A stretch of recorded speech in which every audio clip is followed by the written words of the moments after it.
Hello and welcome back. I'm Taurus, and today I have a very brief slicer guide. In fact, right now, slicers are only 11 million Escondida, so I would highly recommend going and buying a stack and flying around and learning how to fly this ship. It's very, very fun. The slicer is a kiting ship, which basically means that it's fast, it has really good damage projection, and it plays keep away in order to stay alive, right? So the ships that you're going to be looking for to fight, the ships that you want to engage with, are going to be afterburning ships. So especially in low sec and in faction warfare, it's going to be a lot of like your afterburning Merlins, your comets with afterburners and blasters. You can also take on comets with railguns. It's a little bit dicier because the comets can reload for longer range ammo, and most comets are armor or hull tanked, which means they have pretty good EM resist, so it can be a little hairy. But because you have an MWD fit,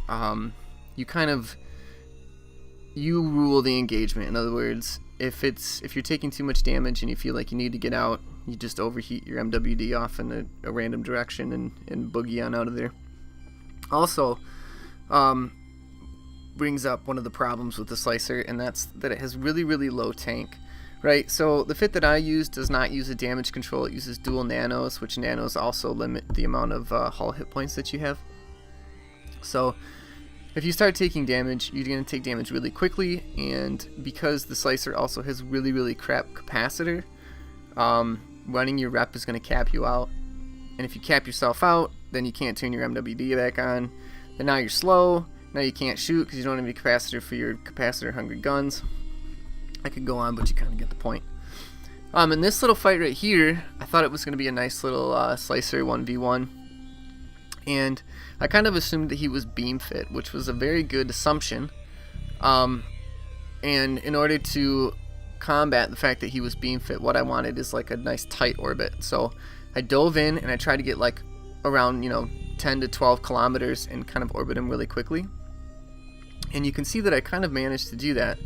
But then I kind of forgot what I was doing, and I just allowed my ship to just fly in a straight line away from him, and you could see my transversal drop down to like under 1,000 meters per second, which with his beams meant that he got like a really, really nice hit on me, and it was enough to volley me through my structure.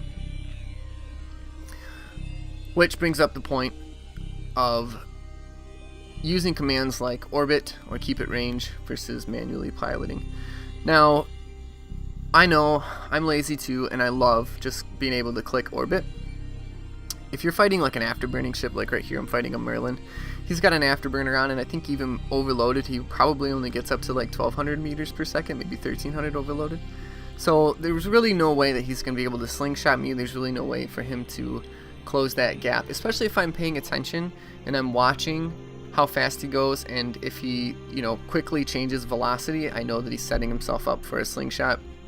And then I can manually, loosen my arc or curve back towards him if he's trying to pull away.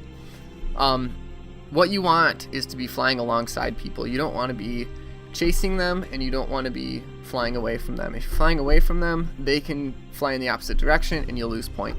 If you're chasing them, they can turn back around and fly at you, close the gap, get a web on you, slow you down enough for them to get an overheated scram on you, and then it's all over. The name of the game is maintaining that 20 to 24 kilometer distance, and the best way to do that is to manually pilot. The one thing that I like to do is just to fly underneath people. So if you just look at it like it's a plane and you got your target up above you, just fly in little circles below him, maintaining that 20 to 24 kilometers. And you can obviously adjust. If he's going to be going really slowly, you could use something like keep at range. Right? In this fight, I knew that it was the same guy. He wanted a rematch. I'm not really sure why, because I didn't even dock up between these two fights.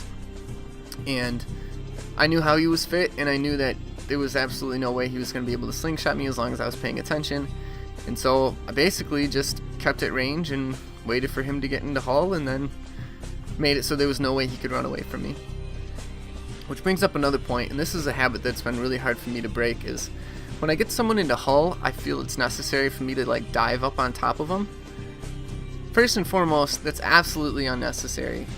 especially with the prevalence of hull tanking nowadays. You're only going to set yourself up for failure if you manage to get yourself scrammed and webbed. I've had it before where I had a comet down into structure, and then I flew in to make sure that he didn't get away, and he was able to get a scram and web on me and then orbit me at like 500 meters with his blasters, and I missed every single shot after that. Now, on top of that, I was flying with beams, so I really had absolutely no business to be anywhere closer than 18 kilometers from him. But old habits die hard, and I ended up biting the bullet for that one. This fight, I actually don't even end up getting a kill, but it was helpful in the sense that it shows how easy it is for you to kill drones with this ship, especially with a lot of Tristans that are out there. I think this was a Maulus that was sensor damping me, so I couldn't even get within, or I couldn't lock outside of like 18 kilometers for fighting him. But what I did is I just killed his drones. Once I killed the drones, he's got nothing, and then I can, you know, swing back in and get tackle. But that didn't end up happening. Anyway, right now slicers are super cheap. They're really, really fun to fly. Yes, they're kind of hard, but they're absolutely worth it. So go buy yourself a stack, and yeah, go pawn some noobs. Have a good day, guys. We'll see you later.